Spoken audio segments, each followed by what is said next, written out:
I'd like to remind everyone to raise your hand if you want to speak and then mute. So the first item of business is approval of the agenda. Are there any changes or objections? And if so, raise your hand. Tony, do we have any hands up? Nope. If there are no hands up, I will approve the agenda by consent. Next item of business is approval of the proceedings from the February meeting. Any changes, additions, or deletions to that? If you want to speak, please raise your hand. I do not see any hands raised, David. Okay, thank you. Then the proceedings stand approved without objection. Normally we take public comments at this time, but we're going to move that to the end of the agenda, consistent with the policies and practices from earlier in the meeting. So there are two issues on the agenda that need to get discussed today. The first item on the agenda is relates to a technical review of the last actions by the board. The board had requested that the technical staff complete a review of the predicted fishery performance in 2020 based on the final addendum 6 measures and coupled with the new stock projection. We have a presentation on that issued by Dr. Drew. Following that presentation, we'll take questions and discussions. So with that, I'll turn it over to Katie. Thank you, Mr. Chair. Hopefully everybody can see my presentation now. As was discussed on the agenda, I'm just going to go through the TC report that was part of your briefing materials about the board task from the last meeting. So just some quick background information so we're all up to speed. Addendum 6 laid out new regulations to reduce total striped bass removals by 18% relative to 2017. And this was intended to reduce F to the target in 2020 to address overfishing. So this 18% reduction that we predict for the measures in Addendum 6 is based on all states implementing the Addendum 6 measures. However, several states elected to pursue conservation equivalency, as is allowed by the plan and as the board allowed and approved. But with some states implementing Addendum 6 measures and some states implementing conservation equivalency measures, the predicted total removals in 2020 will be different from that original assumption that all states are going to implement the Addendum 6 measures. So the board tasked the TC with evaluating the effect of the conservation equivalency measures on the predicted reduction of total striped bass removals in 2020. So the board is looking to kind of get an idea of how much they've deviated from their overall goal of reducing fishing and removals in 2020. So the TC analysis calculated the expected reductions in total removals based on the measures each state implemented in 2020 for both the commercial and the recreational side. So this way we can evaluate what the actual percent expected reduction will be in 2020. And then in addition, to provide some context for that percent reduction, we also updated projections for F and SSB based on the new predicted 2020 removals, but also on updated 2018 data and preliminary 2019 data. So just as a reminder, when we did these projections initially to develop Addendum 6, we did not have any information on what removals were going to be like in 2019. And so we used a 3-year average of 16, 17, and 18 total removals as a proxy for 2019 removals to kind of just to work on, because we didn't have any information at that point. We now have the preliminary 2019 recreational data, and so we were able to incorporate that into the estimates for these projections to give us a slightly better handle on where we're going from here. So the final 2020 measures, I'm not going to go over each individual set of measures. I believe that's in your briefing materials, but just to point out that it was about half and half between states that approved or implemented the Addendum 6 measures and states that implemented the conservation equivalency measures in terms of the recreational and commercial measures in place. And just to point out that Delaware did implement the coastwide measures, but they used changes to the commercial side to offset some of the predicted savings. So the predicted reductions, the new predicted total removals in 2020 is a 15% reduction from 2017 levels compared to the 18% reduction predicted for the consistent coastwide Addendum 6 measures. And the updated projections indicate a 42% chance of being at or below the F target in 2020 compared to a 50% chance that was calculated with the original projections. So I'm just going to go through a couple of figures now to kind of show what that looks like. And for this graph, you can see the gold line with the triangles is the final measures with conservation equivalency, and the gray line with the circles is the original analysis. And so this big difference here between fishing mortality in 2019 and between the original analysis and the updated analysis is the result of the incorporation of that new 2019 data, which was lower than our sort of placeholder value. But you can see that overall, where the original analysis ended up directly on that line, the final 2020 measures with conservation equivalency are very slightly above it. However, the confidence intervals include the F target. It is very close to the F target and do not include the F threshold. So we have a very high chance of ending the overfishing, as well as a moderately high chance of actually achieving the target in 2020. This is the projections for spawning stock biomass, and as you can see, they're extremely similar between the original analysis and the final 2020 measures with conservation equivalency, as well as, again, that sort of reduced harvest in 2019 did have a protective effect on the spawning stock biomass compared to our original projections. However, you can see the trajectories are virtually identical and the confidence bounds overlap. And that as we are approaching the 2019 10-year rebuilding time frame, 2029 rebuilding time frame, we are approaching the target, but we will still be slightly below it. We'll have a moderate chance of being below it into the future.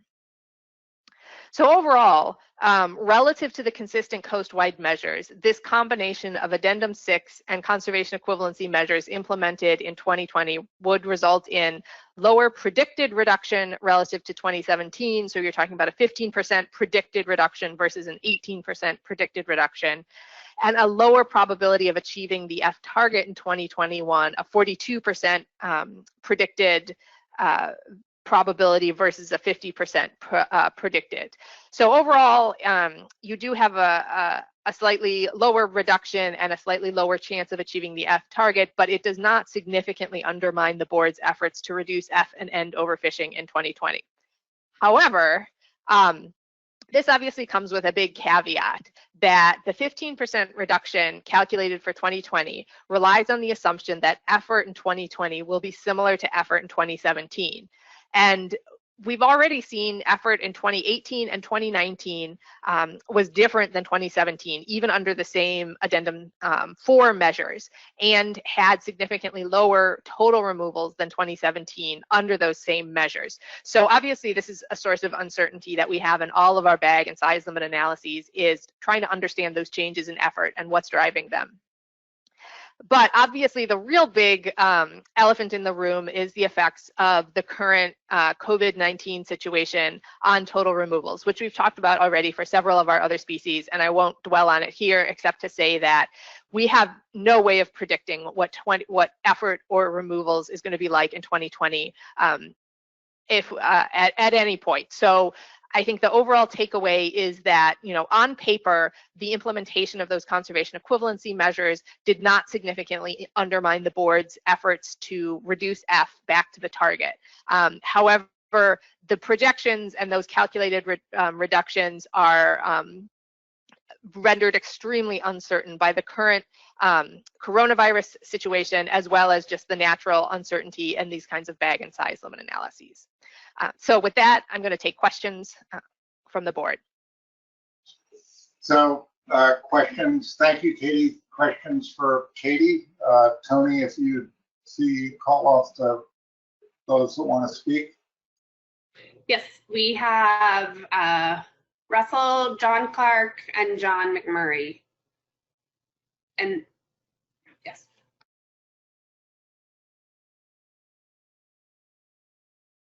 Tony, could you repeat the list, please? You were a little broken up. Yep, we have Russell, John Clark, and then John McMurray. And for Russell, you just need to unmute yourself, and then you can speak.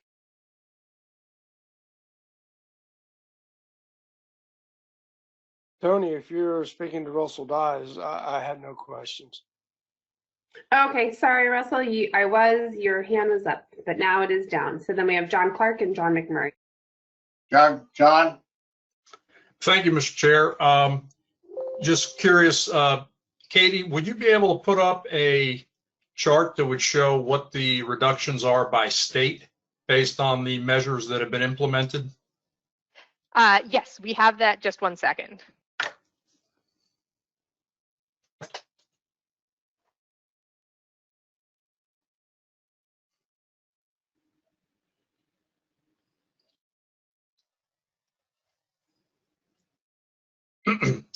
Thank you, because I just wanted to, at the last meeting, there was a lot of criticism of conservation equivalency measures, and I just think this points out very clearly that the states that did use conservation equivalency are meeting the reduction and then some, and the addendum 6 measures, if all states adopted those, maybe we would have gotten coastwide 18% reduction, but the reduction would have fallen very much heavier on certain states than others. So as we move forward, I know there's a lot of criticism of conservation equivalency, but I think this shows pretty clearly that even if everybody adopted the same measures, it would not have the same effect in all states.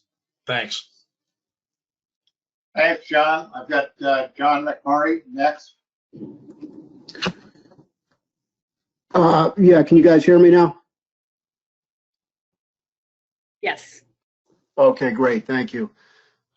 So we ended up with a 15% reduction after the conservation equivalency measures compared to the 18% reduction that we should have gotten. And the probability that F will be at or it will be at F target was projected to be 42% instead of 52%. And we're saying we didn't undermine the board's efforts to end or reduce F to F target in 2020. I don't see how that's the case when we're looking at 15% instead of 18 and 42% instead of 50. Maybe somebody can explain that for me.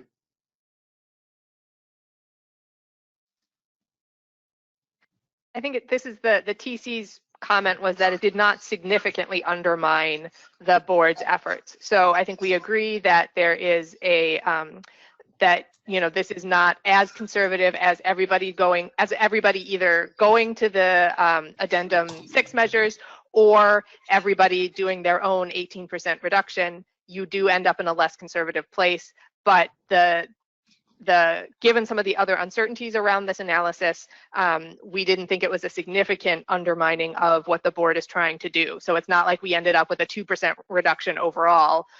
We ended up close to where we wanted to be, where the board wanted to be.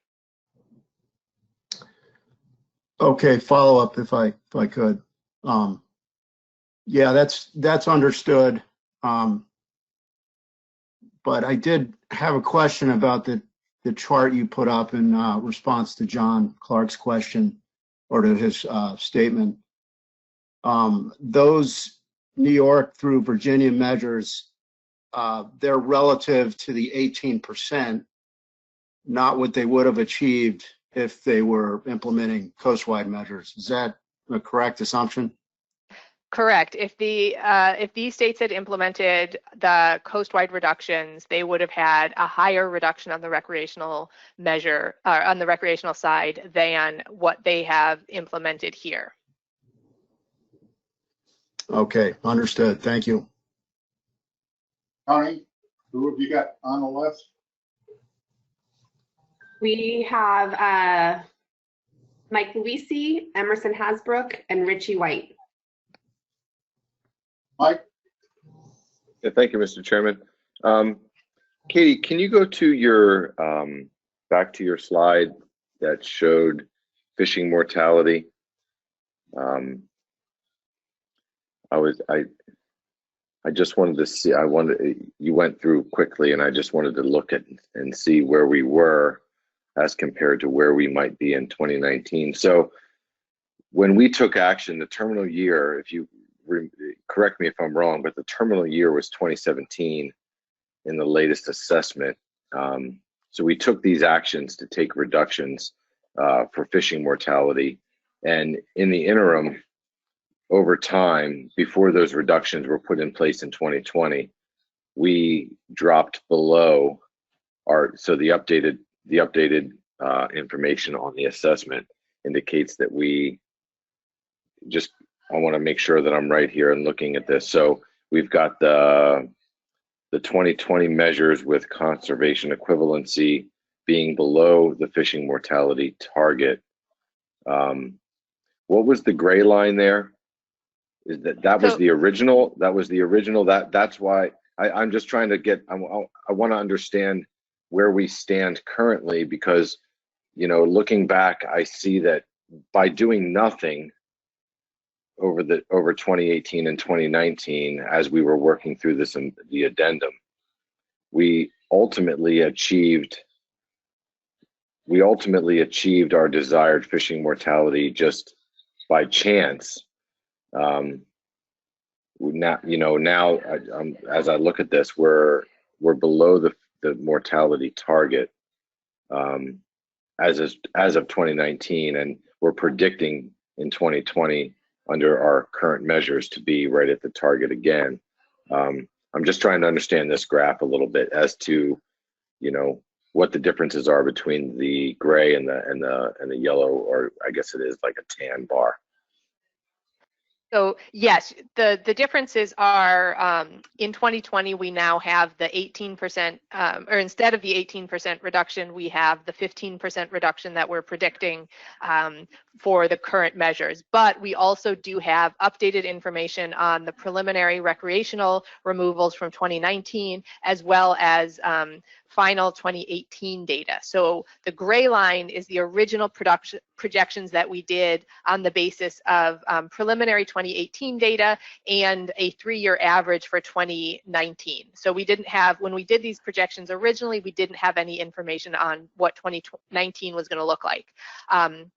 And as you pointed out, we have, so 2018, if you remember, was significantly below landings in 2017, and 2019 was also much lower than 2017 was on the recreational side. We don't have any, we didn't have for this analysis any commercial data for 2019. So that includes a placeholder for commercial data in the projections. But yes, this reduction that you see from the sort of predicted 2019 values originally to below the target in 2019 is on the basis of those preliminary recreational numbers and some placeholder numbers for the commercial side. And yes, that happened without board intervention, so that whatever happened in 2018 and 2019, effort declined in both of those years relative to 2017. And as a result, we have lower recreational landings and a lower projected F value, even without the board doing anything. Okay. So is it safe to say then that the uncertainty over time, let's bracket it at like 3 or 4 years. I mean, there's variation over time. We see it with everything that we do. I'm just wondering, I'm just thinking through, like, we've gone through an enormous amount of effort to put into place new measures for 2020, which we're getting ready to enact. here shortly with the summer season starting in just a few weeks. But I'm just wondering, you know, in the event that an update had been done in 2019 and we were to show that fishing mortality was below the target, I mean, it's almost like you pick and choose. You almost get to the point where you're picking and choosing your years, and depending on what the outcome is on that terminal year, you either make management changes or you don't. I'm just I'm thinking maybe we should be thinking, and this could be for maybe for the addendum that, or the amendment that we're contemplating.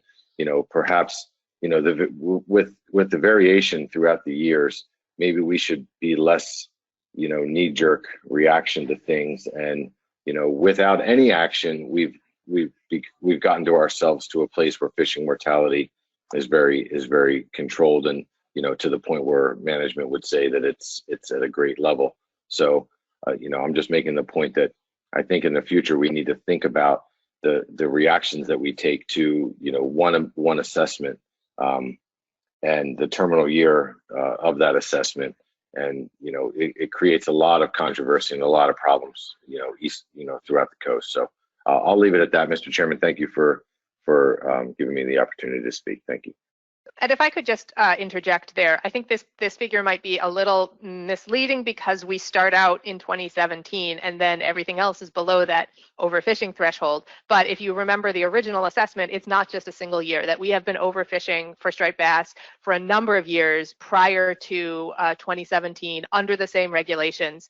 And in addition, we also have been seeing a declining trend in spawning stock biomass. So yes, there's definitely interannual variability when it comes to trying to predict removals under one management scheme or the other.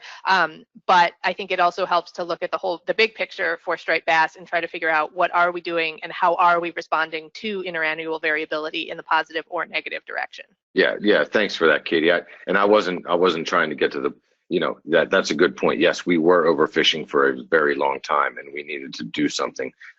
Just looking at this graph right here, it changes the outlook when, or, you know, it changes the perspective when you don't see, you know, years prior to 2017. But no, thanks for that. I appreciate that. And I'm not complaining or criticizing the efforts that we've made. It's all in good faith for the resource. But you know, thank you. Tony, could you remind me who you've got in the queue at this point? How many names? Right now, I have 4, maybe 5. Dennis had his hand up and then he took it down, so I don't know if that was an error or not, but here is what the queue is for right now. I think it was Richie, Emerson, and then we have Tom Fody, maybe Dennis, and John McMurray.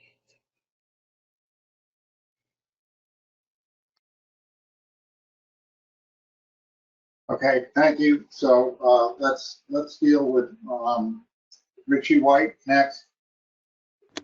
Thank you, Mr. Chair. I'll pass for now. Okay, Emerson Hasbrook, please.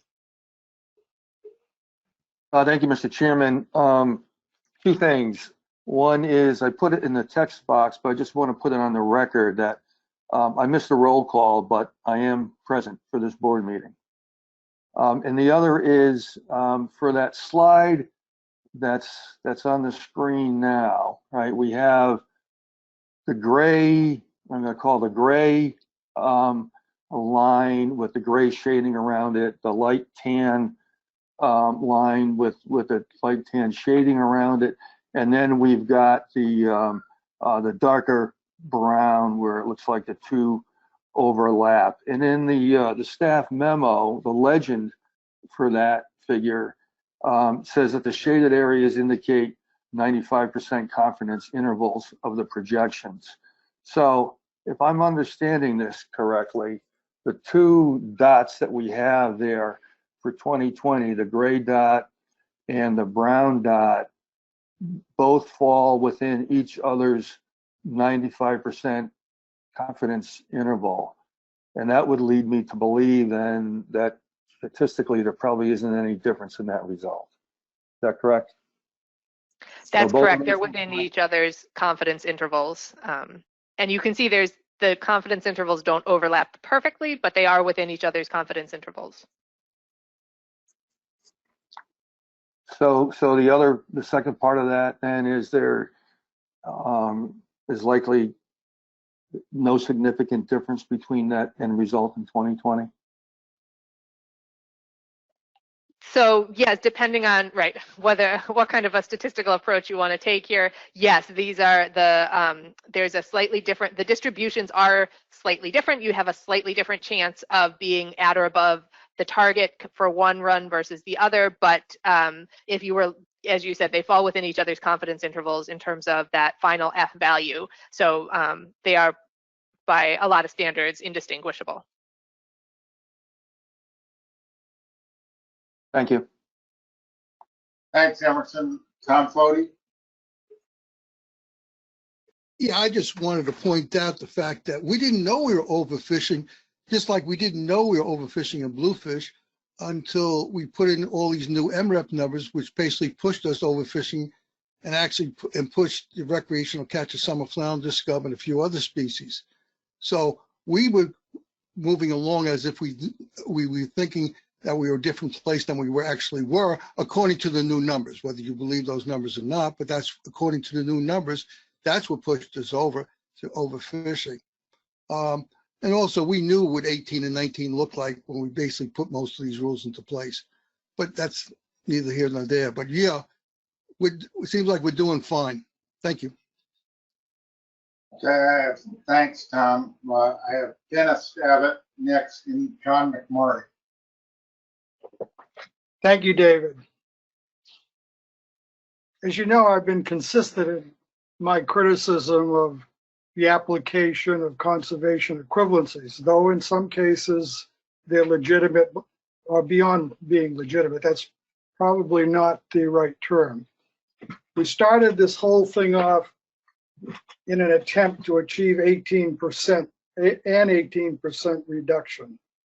The result now is a 15% reduction, which is 8.25% less than what we set out to do.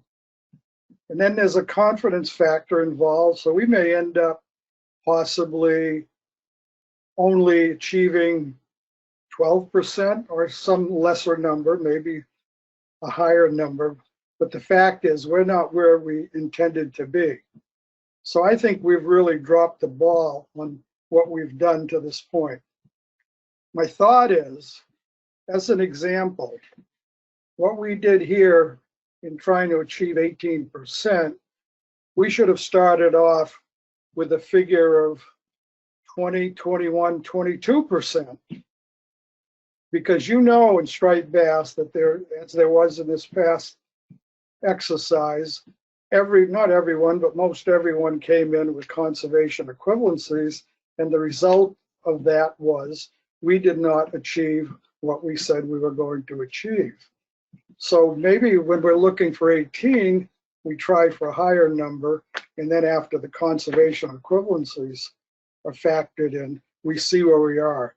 But again, it's disappointing to find out that we were looking for a figure and we said that's the figure we would achieve.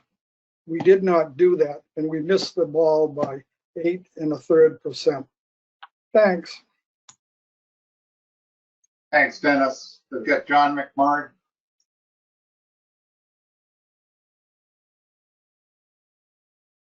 John? Okay, I think I'm good now. So first off, I agree with Dennis's comments. I think they were on the mark, but I really just wanted to make a quick note on the assumptions for 2018 and 2019. I don't think we should look at the decline in removals as the new normal. Speaking as a charter boat captain, I would argue that less availability, less effort, more availability, more effort. And I think as those 2015s recruit, we're already seeing what are likely 2015s, those 26-inch fish. I suspect effort will go way up. So I think we should all keep that in mind, and I suspect we're going to see it happen as early as this year.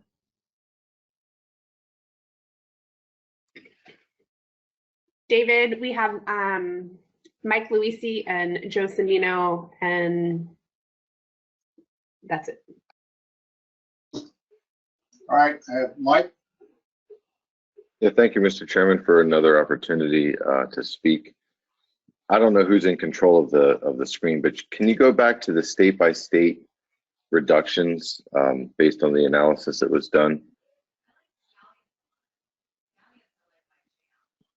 Yes, 1 minute. Go ahead. Yeah, there it is. There it is.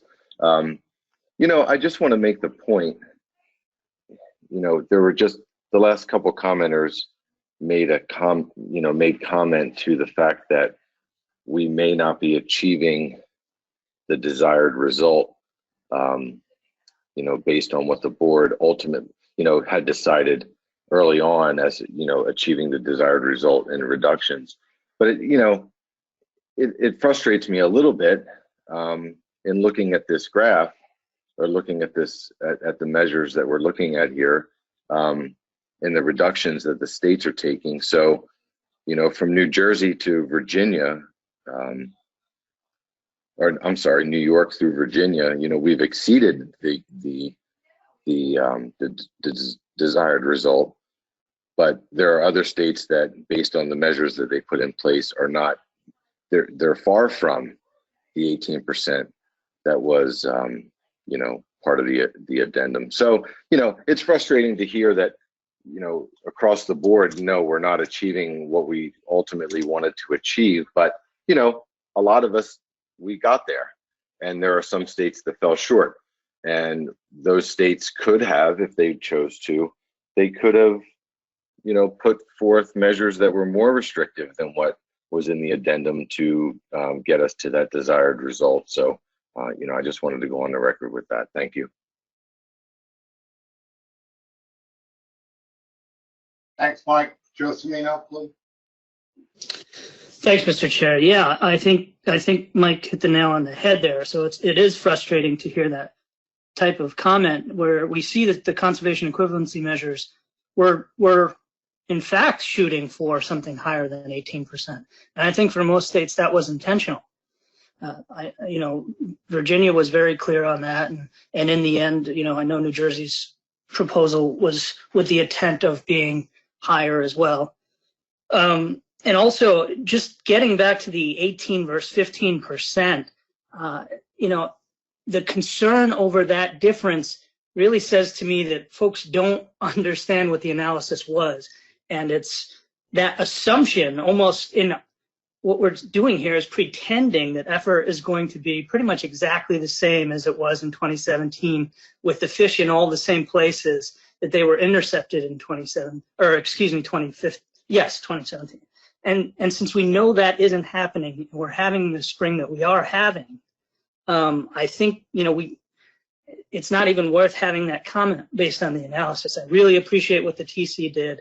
I really appreciate Katie's slide presentation here, suggesting that, you know, we go into wait and see mode for what happens with the rest of this season. Not that I think in any way we shouldn't have taken action. I agree with John McMurray in one point that the reduced harvest in recent years should be helping stock abundance increase. And I do suspect there will be more fish out there. More fish available is going to mean higher harvest in the coming years. Thank you. Thanks, Joe. Tony, do we have anyone else in the queue? We have Richie White and Justin Davis. Richie and then Justin.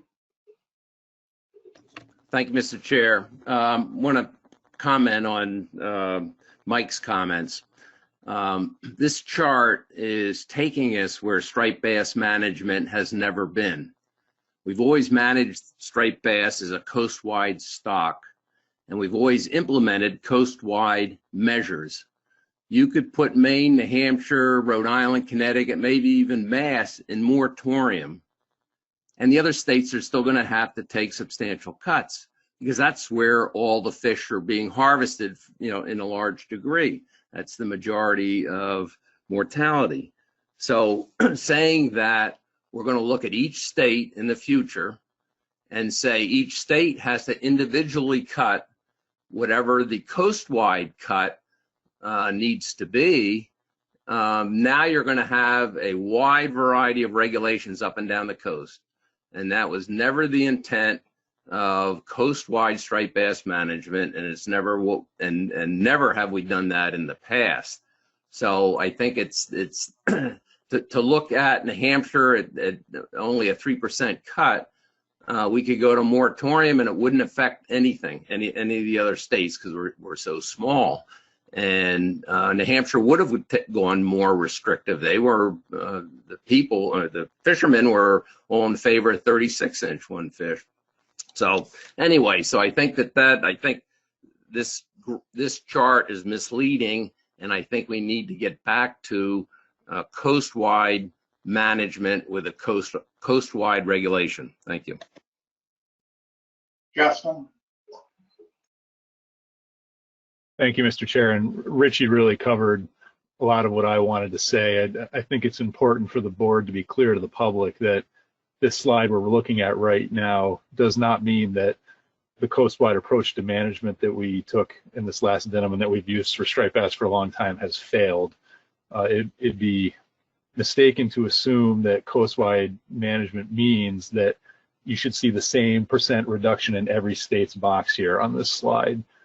Differences in availability of different size classes of fish in different states will affect the ultimate reduction that a state ends up taking under a coast-wide measure. And also, you know, for instance, in Connecticut, we have so many discards that we did the analysis at one point that you could have banned harvest of striped bass in Connecticut, but that if you didn't ban fishing for striped bass, we would still have only achieved somewhere around a 12 or 14% reduction in removals. And that's related to angler behavior, preponderance of small sublegal fish in our state, and also some issues with the MRIP numbers, which we pointed out during the conservation equivalency process. So I just wanted to be clear that, you know, I understand when some states are looking at this, they feel like they're lifting more of the weight than other states. And that may be true, but that doesn't mean that somehow this process failed or that's not what you would expect under a coast-wide management regime. Okay, thanks, Justin. Tony, do we have anyone else in the queue? Yep, we have Adam Nowalski and Marty Gary. Okay, so I'll take those two, and then since there's no action required, I'm gonna move on after that, unless there's somebody on the list who has not spoken yet. So Adam, you're up. Yeah, thank you very much, Mr. Chairman. I was just trying to get clarity on where this discussion was headed. I think you've just provided that clarity that we're about to move on. The takeaway for me, and I think the public here, should be the slide that based on the most current information we have available to us, now that we are looking at the 18 and 19 data, we are achieving the conservation goals that we set out to achieve. And at the end of the day, that's what really matters. That's what's most important. That's what we should be judged on ultimately. So I'm very glad to see that. I thank staff for their work on this, and I thank you for bringing a close to this discussion. Thanks, Adam. Marty?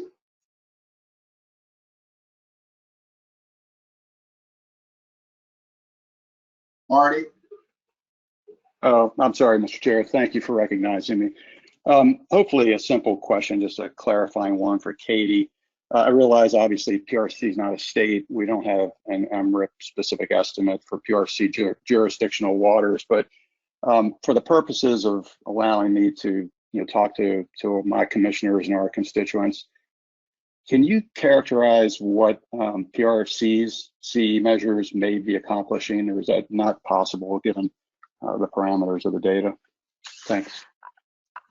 Yeah, it's hard to separate PRFC out from Maryland and Virginia separately. So, and that's why we did not, this % reduction on the recreational side doesn't reflect the PRFC. You'll see it also does not include DC or Pennsylvania because we do not have MRIP estimates for those.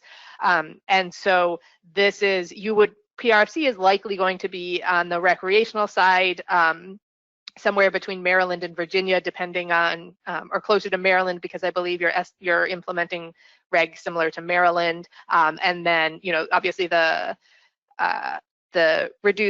reduction on the commercial side would also factor into that. But yeah, so for some regions or jurisdictions, we couldn't present this percent reduction on the recreational side for conservation equivalency measures. Yeah, but it's interesting. It's in the ballpark of where Maryland, Virginia are, in your opinion, Katie. Since you are essentially Maryland and Virginia, yes. And I think we don't have enough information to kind of get down to the fine scale. Only these areas were within the PRFC versus the full Maryland and Virginia. But yes, it's the assumption for these analyses is that you'd be in that ballpark. All right, thank you. Thank you, Mr. Chair. Thank you, Marty. So we're going to move on. There's no action required.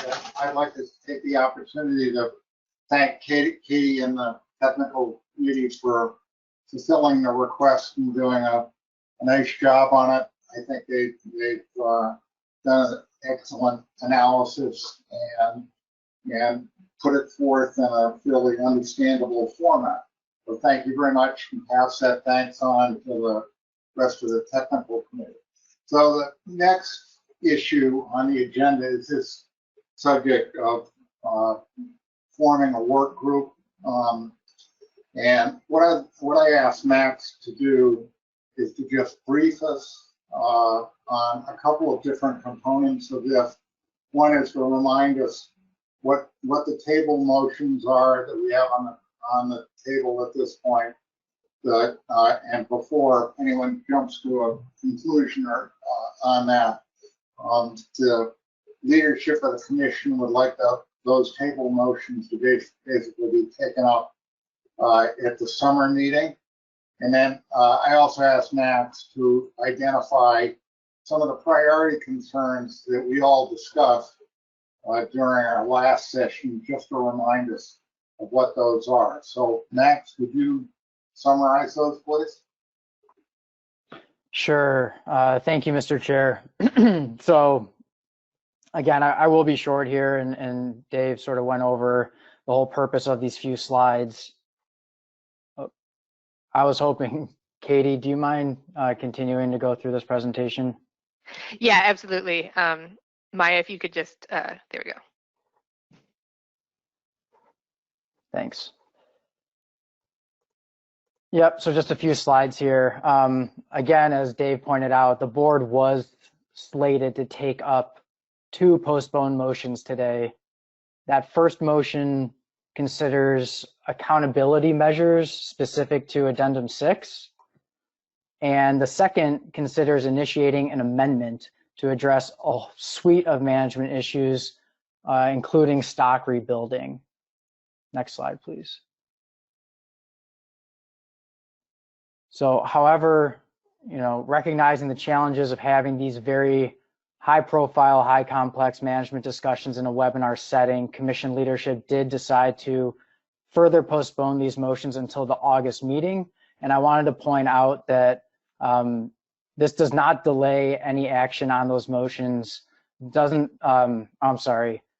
This delay does not pose any significant impact on implementation of any subsequent final actions, meaning whether an amendment was initiated today or in August, implementation timeline remains the same. Next slide, please. So this is a list of all the issues that the board has expressed intent to address or revisit in a future management document. And this is not meant to be an exhaustive list. It is possible that the board may wish to address other issues in a future management document, but this is the list so far. The issues of stock rebuilding, fishery goals and objectives, reference points, management triggers, regional or area specific management, and commercial allocations. Those issues are explicitly mentioned in the postponed motions or the motion to amend that will come back to this board in August. The issues of revisiting conservation equivalency and considering accountability measures for the recreational sector, those were discussed at length at the February board meeting, if you recall, and they've been brought up a few times over the past few years. So next slide. So In an effort to continue to address these management issues in a transparent way and to the extent practical during these very challenging times, Commission leadership has recommended the board form a work group of board members to further explore these issues and any other issues identified by the board and to develop recommendations for board consideration. And I believe the intent here is that this work group would report back to the board in August when the postponed motions come back as well. So that's my quick recap, Mr. Chair. If there's any questions, I'm happy to take those. If not, I think the board can resume discussion. So Max, can you just go back to, Katie, could you take that back to the prior slide? So let me just introduce this by saying that at our last meeting, I had suggested that we form a working group, but we had some members express the view that we needed additional dialogue on that issue before moving forward. And, you know, quite obviously, the world has changed substantially since our last meeting, and it remains unclear whether or not we'll actually be able to have an actual in-person meeting.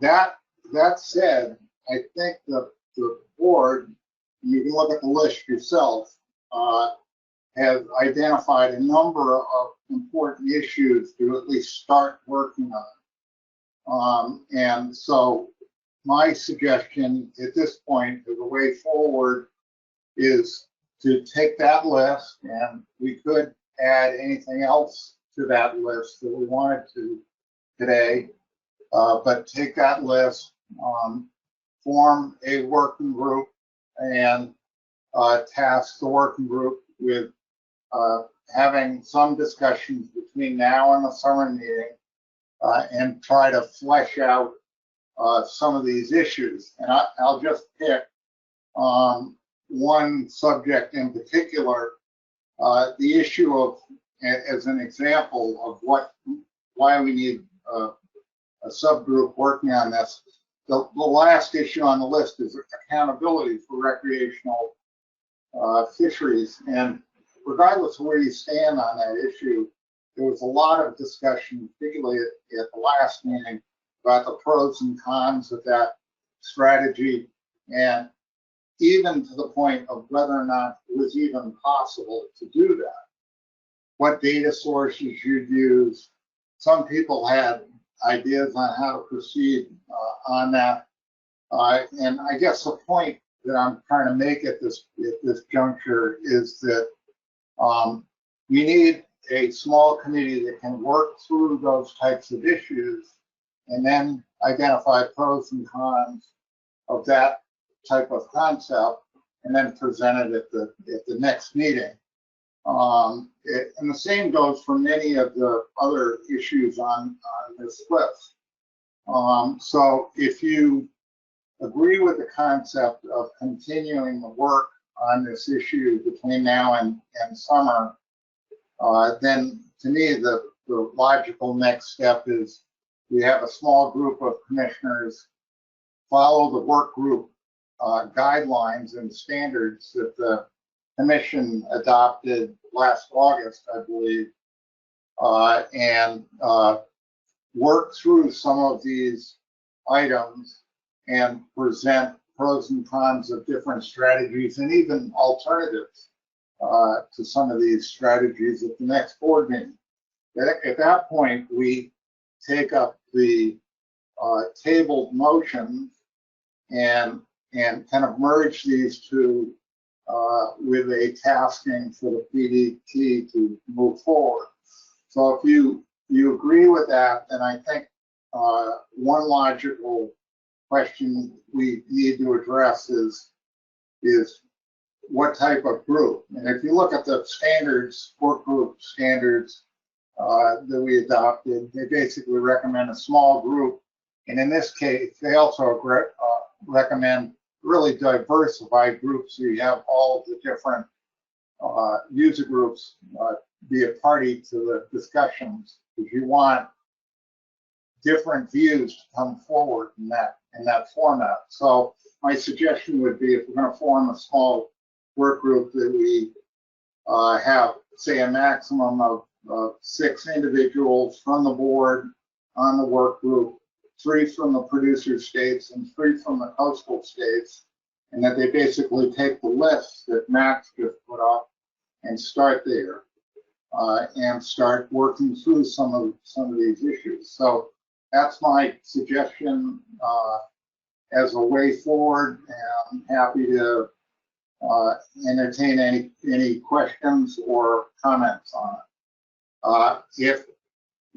And once we get through a few questions and comments, if there seems to be a consensus, I don't think we need a motion. So with that as background, who would like to address that concept? Your first hand raised is Mike Luisi. Mike? Yeah, thank you, Mr. Chairman. No, I'm in total agreement in moving forward. I want to understand what the task would be to the work group.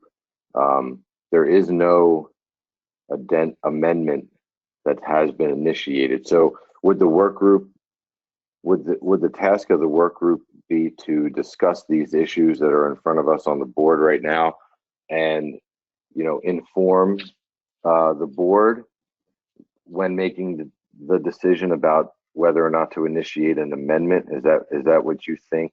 Is that what you see as being the task? You know, to kind of talk through the different bullet points that are in front of us and come back to the board in August with some thoughts, only to inform whether or not we start an amendment or not. Yeah, I might have a follow-up after your answer. Yeah, my answer to your question, Mike, is yes.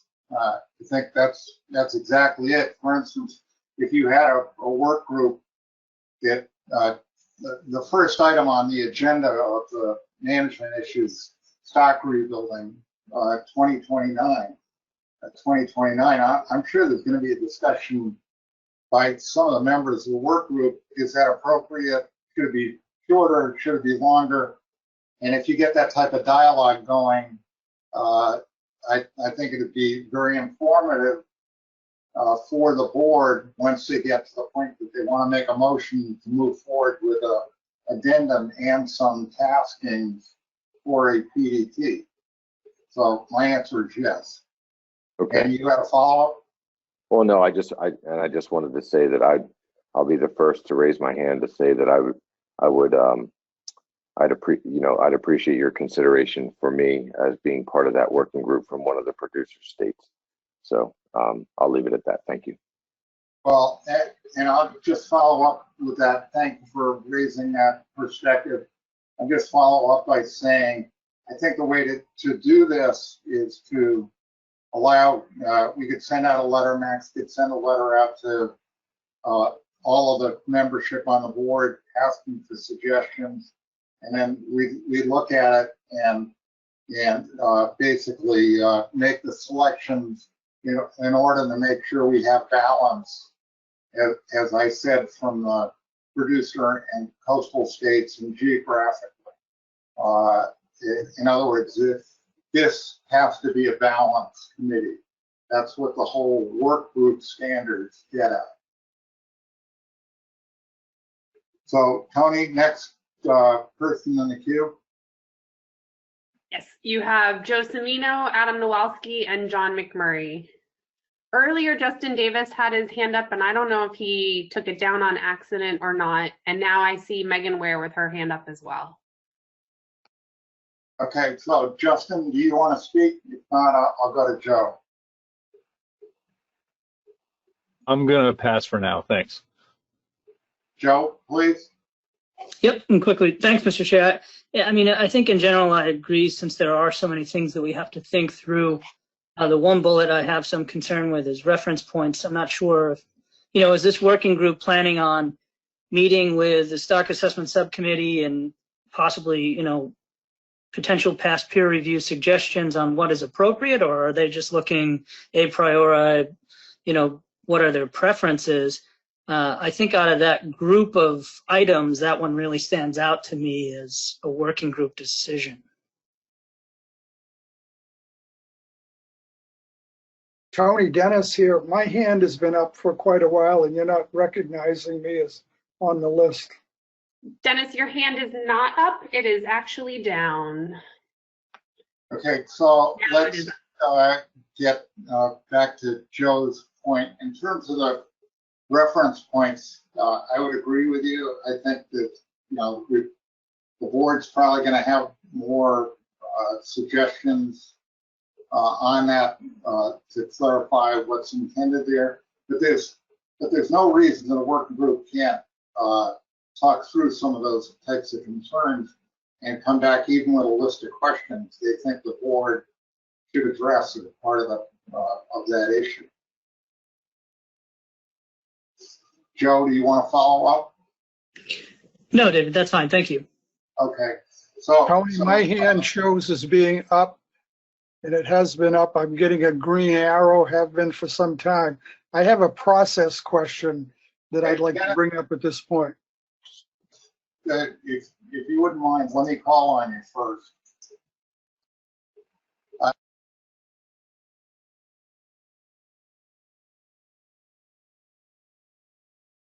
Richie?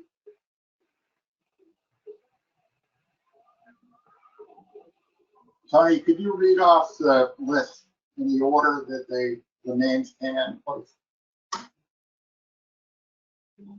I believe we had Adam, then Megan, then Mike, and John. Somewhere in there would be Dennis, but Dennis, your hand is up when the red arrow is pointing down, and your hand is down when the when the green arrow is pointing up.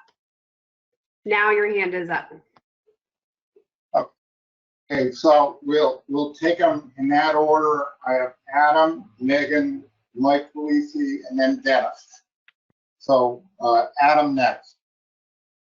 Great, thank you very much. I certainly understand the need to move forward, and I appreciate staff and leadership working with coming up a way forward. But I do have a concern, and that concern is what I see in front of me is essentially what a scoping document for amendment would look like. And if we go forward with a working group, we know that historically, while it certainly moves things along, it's certainly not as public and transparent as a full amendment process would be in terms of going out to hearings, getting scoping information, deciding which of these issues there should be people working on them, and helping fill in the other. So I feel that this is premature. I think this would be a fine step if there was actually a amendment that had been initiated and we had that management document. If we had gone to scoping and these were the items that had come out of scoping, and we needed to try to fast track things to move them along, I'm concerned that we're short-circuiting that process. We put off initiating the amendment until the amendment actually is formally initiated, until we have a formal method for involving the public. I have concerns about moving forward in this manner. Adam, the only comment I would make from my perspective is just, and I'm sure you know this, but I'll just say it publicly, is work groups are not decision-making groups. They just talk through issues and then present a range of options. The board will decide these issues at some point.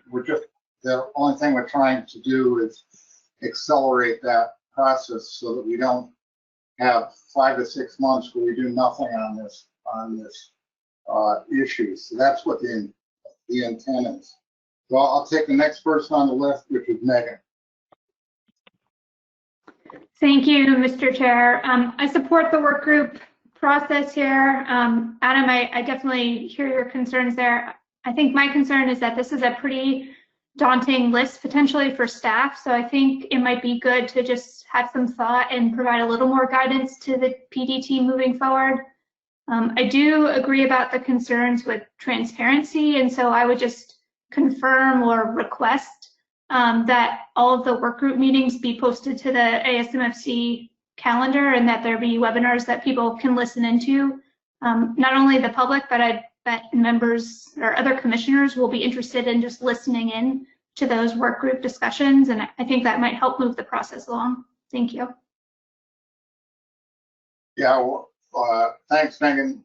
Good point. That actually is part of the work group specifications, that they have to be transparent, that the members of the public have to be notified in advance of meetings and can listen in on the discussion. So next person I've got on the list is Mike Luisi. It was Mike Armstrong. Yeah, I'm sorry that wasn't me, Mr. Chairman. I had my hand up, but I realized it and I put it back down. It was from before. Thank you. Mike Armstrong. Yes, thank you, Mr. Chair. I think this is a good process. My only concern is when things appear on a PowerPoint slide, they're like etched in stone. So I see some of the things on the list that I don't think ought to move forward in this amendment. But I also see some things that aren't on there, particularly addressing discards. You know, that's 50% of the mortality. So we need to start looking at ways to minimize that. We move forward with circle hooks. That's great. I don't know what else we do, but that should be on the list too. So anyway, as we push this forward, I just want to make sure that that PowerPoint slide is not the be all end all for the discussion.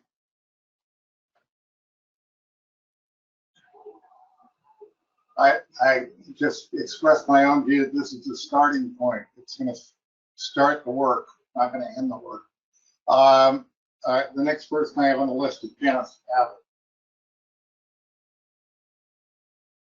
Thank you. I apologize between not recognizing the red and the green. My first point is a process. Way back, one of the very early slides, it said that leadership took action on the 2 postponed motions.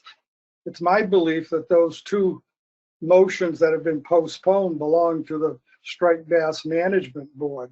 So I'd ask who is leadership that decided to take that authority away from the board. And then to move, leadership also brought this forward, which I don't disagree with. It's a good idea in most respects, though I agree with Adam Nowalski that we might be putting the cart ahead of the horse. But again, my process question is who is leadership and how are they allowed to take away the board's motions and take action on them? Bill, you want to address that?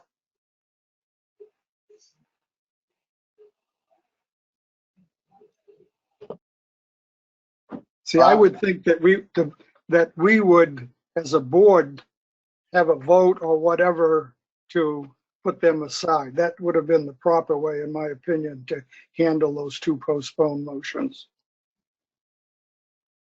Is Bob Beal on the Bob? Yeah, I'm here, David.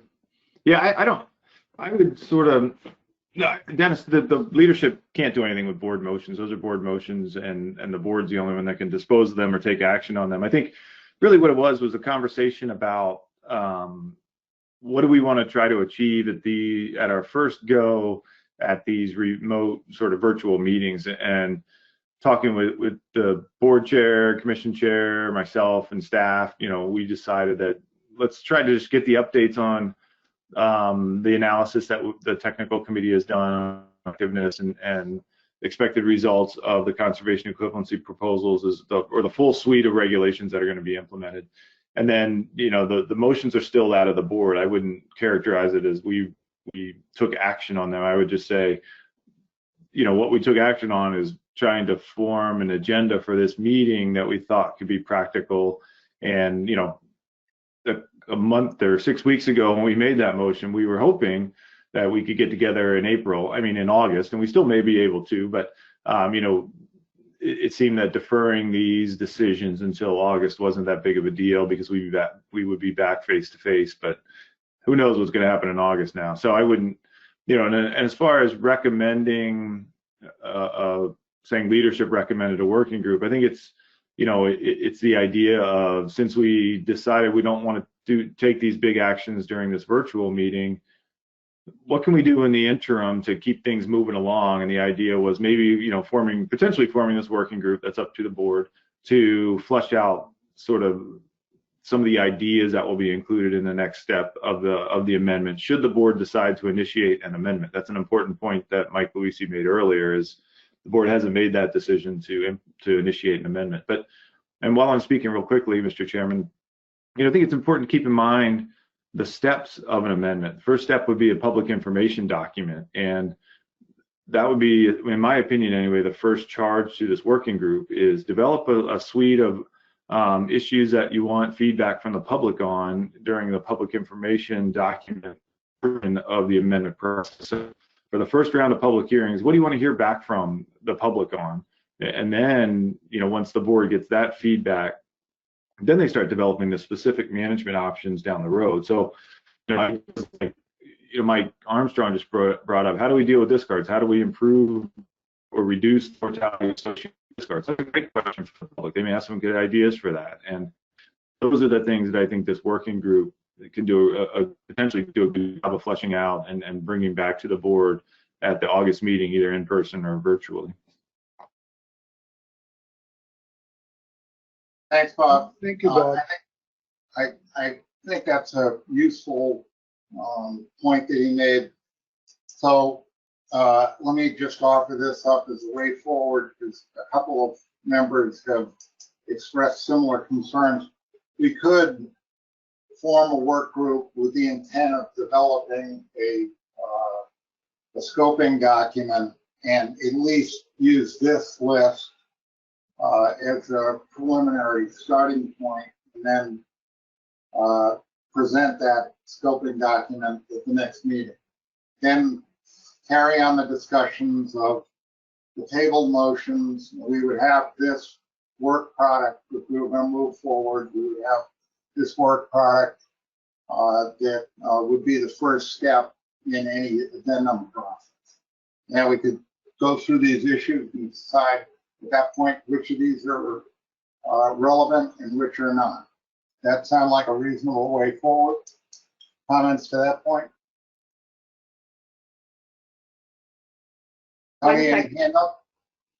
One second, David. I'm just trying to think through whether or not you can really write up a scoping document without initiating an amendment, but I think Bob has his hand up. Maybe he can respond to that.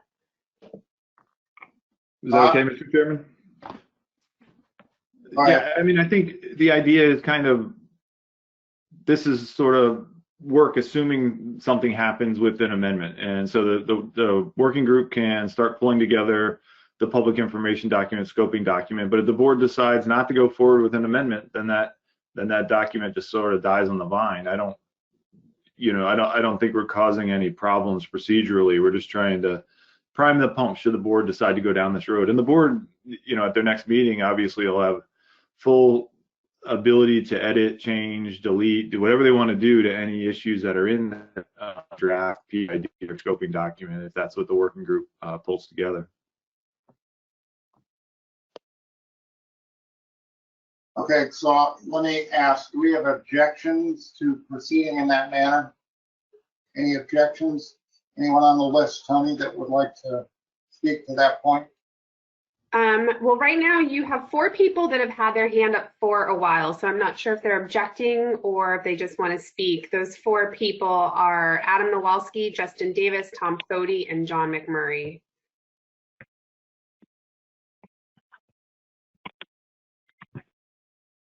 Adam, to my question, that yes, one directly to your question, if you'd like me to speak to that. Please. I appreciate your guidance on that. I do think that's a better way forward. I would have a higher level of comfort understanding that we haven't actually initiated the amendment, but that motion is out there. We do intend to take action on it at some point.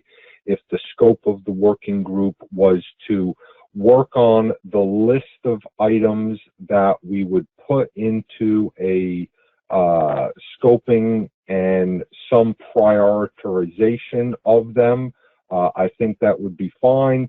And with the scope of that work to stop at not making specific recommendations on how to accomplish any of those, I think that would go too far. But to begin the work of developing the range of options we want to get feedback on from the public, I think that's a reasonable way forward at this point. And thank you for that consideration. Thanks, Adam. Justin? Thank you, Mr. Chair. I'll pass it this time. Adam covered sort of my attitude and stance on this, so I'll pass. Tony, who did you have third on that list? Was it? We have Tom Foti and John McMurray. Okay, Tom Foti. David, after listening to all these conversations and the back and forth going on here, I'm really looking at, we're at a whole new time. If we were basically going to have another striped bass board meeting, we'd have to wait till August and do that because of travel, because of the time involved just to get to a meeting. But we could actually do a virtual meeting again, just for striped bass. Do a 4-hour meeting, 5-hour meeting between now and August. If you have a working group, everybody's going to be, who's not on the working group, who wanted to be on the working group, is going to feel left out or worry about what agenda the people have on the working group. If you had, like we used to do in the old days, just have a special striped bass board meeting, which will not be costly. I mean, it'll take all our time, but if we're so interested in doing this, all we have to basically do is set aside 4 hours between now and, sometime in June or July and sit down and basically put it over and then set up. And that way you could actually go out at that point with more information and a more transparent, basically, conversation. And I think we should start looking for that for all the things we're doing. This is going to be a new world that we're looking at as we go forward. Who knows where we are going to be for the rest of this year. So we have to move forward.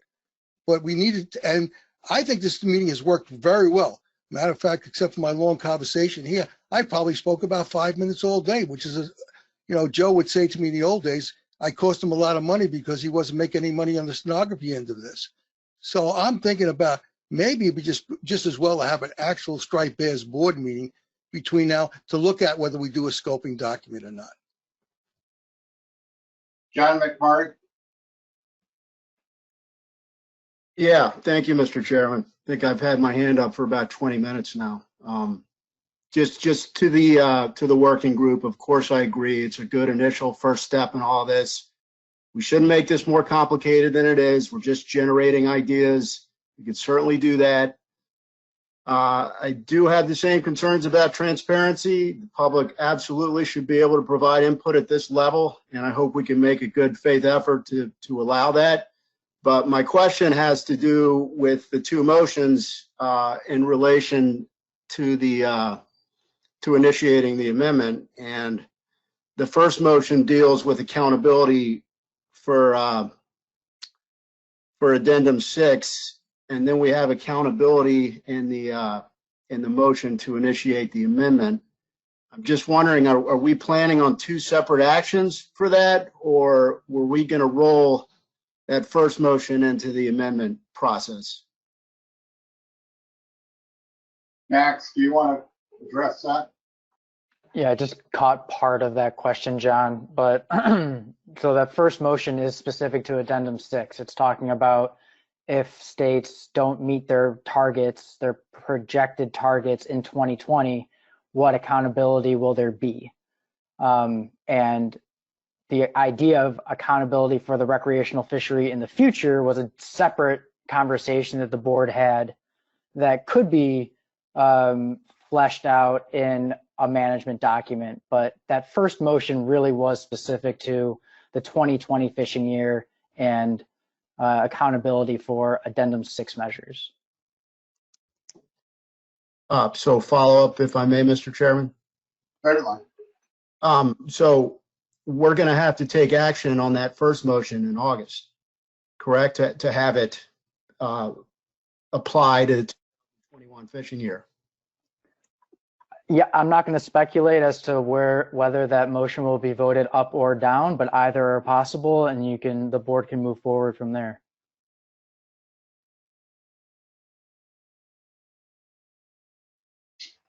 All right, any concerns or options that have not been discussed at this point? Anyone want to suggest something totally new?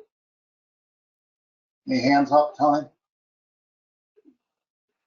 There are no hands up from board members, but we have had 2 requests from the public. Okay. All right, I'll take the 2 comments from the public, but I'd ask you keep your comments to approximately 1 minute. We don't have a motion. I actually would like to avoid a motion. Do this by consensus, whatever action we're going to take. So who do you have on the list, Tony, that wants to speak? The first person is Peter Fallon, and I can unmute Peter now. Okay. Peter? Peter, you are actually self-muted, so you need to, there you go. You should hear me now. Thank you. Thank you, Mr. Chairman, for the opportunity to contribute. My name's Peter Fallon. I run 4 hire trips in Maine and Massachusetts.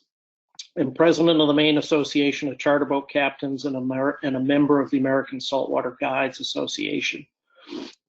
I subscribe to the belief that greater stakeholder involvement in the management process leads to better results for the resource being managed. I urge the board to avail itself of opportunities to improve public engagement. Steps should include transition to video webinar for all future board meetings. My 82-year-old father is on Zoom twice a day. It's the new norm and far more effective than audio alone. Provide for public comment at the start of any working group meeting. Provide work group progress reports to the public when they are issued to the board. And make early public engagement in this process an immediate priority by requesting input through written comments and scoping hearings. Given the possibility that some member states may have ongoing prohibitions against gatherings of more than 10 or 50 people, alternatives to in-person hearings should be in place. I'm concerned by the level of disengagement driven directly by distrust in striped bass management. And one key to rebuilding public trust is providing greater transparency and accessibility to the workings of the board. Board leadership speaks to the importance of transparency in the memorandum Next Steps for Management as outlined objectives for today's meetings. I'm encouraged by the board's focus on transparency and applaud efforts to improve same. Thank you. Thank you, Peter. Next speaker, Tony. Thank you. The next speaker is Patrick Paquette. Patrick. Yep. Thank you, Mr. Chairman, and congratulations to the entire ASMSC and staff for what's been a really well-run, smooth meeting. I guess I have a suggestion/question. No matter how the process plays out, I believe that some level of input from the public or the public's representatives to the working group is important and could bring up things that I think we would not want to see limited out of a scoping document that commissioners might find is a good idea. So my question is specific to the AP. I'm an AP member. Is the current process, as is the board's vision, to involve the AP at any point in the working group's process?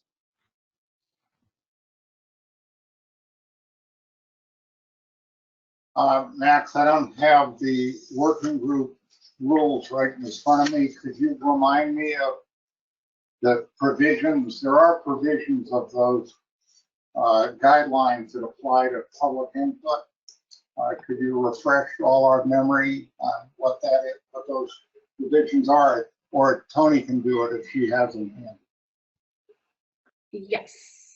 Max, do you want to? You can, Well, or if you need to do I was that. going to make a couple responses, but Tony, you can fill in for sure.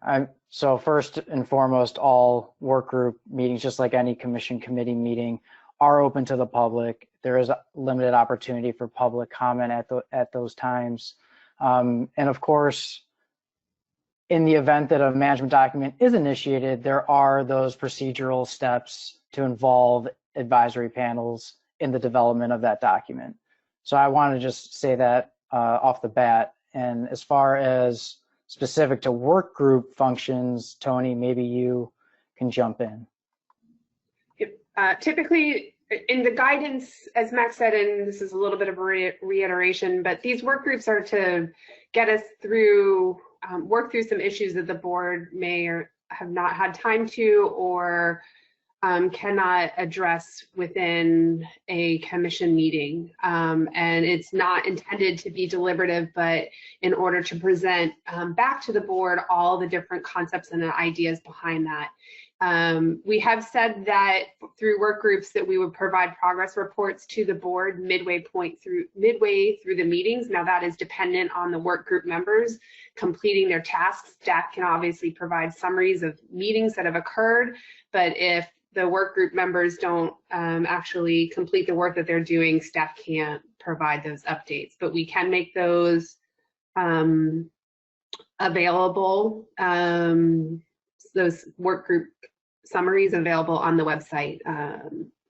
So unless the board specifically says that the AP would be involved, it's not typically where we would have AP involvement. We would do that during the development of the document. And there are specific points at which the AP is involved, and it is multiple times for amendment documents. Thanks, Tony. The only thing I would add to that is if we proceed in this manner, any document that comes forward from working group goes to the board, and it's going to be made available to the public. So the public's going to have an opportunity regardless, where they can talk to their commissioners from their state. They can talk directly to the people on the work group. They can certainly talk to me and flag the issue that they think should be addressed. So all this is going to do, in my view, is just start a dialogue. So we've had a lot of discussion on this today. So let me ask, we've kind of refined what was originally intended here. So it would be more, this would be crafted more as a focus on the development of ideas that would go into a scoping document and then present those to the board. Do I have objections? Are there individuals here on the board that object to proceeding on in that manner at this point? If you do, I'd like you to identify yourself and, so we know how many members object. Tony, do we have any hands up? David, I don't see any hands up from the board. I will say that previously I had said that there were only 2 individuals that had asked to make comments. I didn't realize that Ross Squire had asked to make a comment in the question box. So there was one other public member that had asked to make a comment. Related to this issue or to address the board? I think it's related to this issue. All right. The first name was Russ? Yes. Yes, Ross Squire, and I will unmute him. Russ, would you like to speak, Russ? Yes, my comment actually isn't on the item that's being discussed now. It was more something to be addressed to the board. So do you want me to pose it now, or would you prefer that I held off? No, I prefer that you, that's why I asked the question. I prefer that you hold off and I'll come back to you under other business. Thank you. Okay, so we have no objections. What I would suggest is that staff circulate a memorandum to all board members, ask for suggestions on which commissioners should be members of this. We'll try to balance it. 3 from the coast, 3 from the producer states, and pick a chairman to run the working group. And just so that everything is completely transparent, all commissioners will get notices of any of the discussion and any of the minutes that get generated from the working group. If in fact we get to a situation where we need additional board input, then I'm not opposed personally to us holding a short board meeting to address some of the issues if they arise. So I'm open to that suggestion that Tom Foti made. So with that as an understanding, I think we'll move on to the next item. And Max, if you would please try to send out a email request to all commissioners in the next couple of days so we can start the process of finalizing the work group. So next issue is other business, and I'll come back to the gentleman who wanted to address the board. Jack?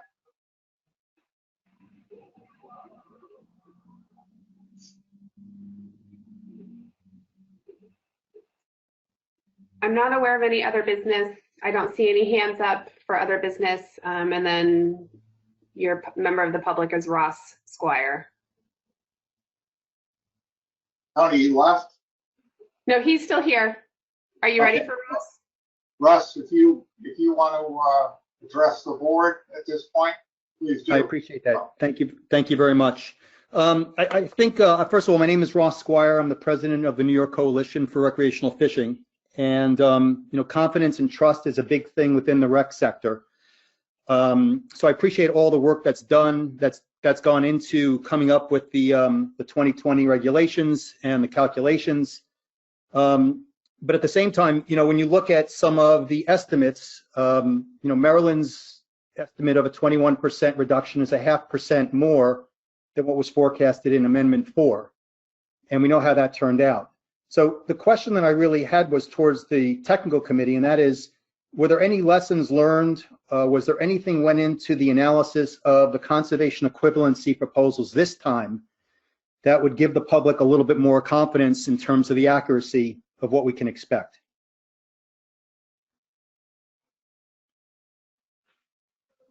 Thanks for the question. Anyone on the staff want to address that in terms of technical issues? Sure, Mr. Chair. This is Katie Drew. I think first of all, I think this time around when we did the conservation equivalencies, we had some better data in that the previous, I think, real data deficiency that we had last time around was the fact that we had a series of years of very poor recruitment and then the strong 2011 year class. And as a result, we had a hard time predicting what the length frequency, the number of available fish would look like to the fishery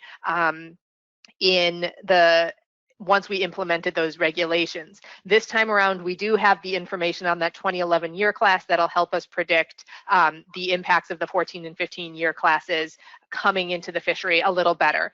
However, we still recognize that there's a lot of uncertainty, and I think at this point, not just, whatever happened in 2018 and 2019 that changed effort under the same regulations, I think we can definitely speculate on that and try to figure that out. But just the fact that whatever's happening right now with 2020, it renders all of our predictions moot. And so I think, we have some confidence. We recognize there is a lot of uncertainty in this type of an analysis. And this year in particular is just going to really enhance all of that uncertainty going forward. So I think we, I think we did a better job, but we can't really get at some of the underlying uncertainty, and extra uncertainty has just been added on top of that.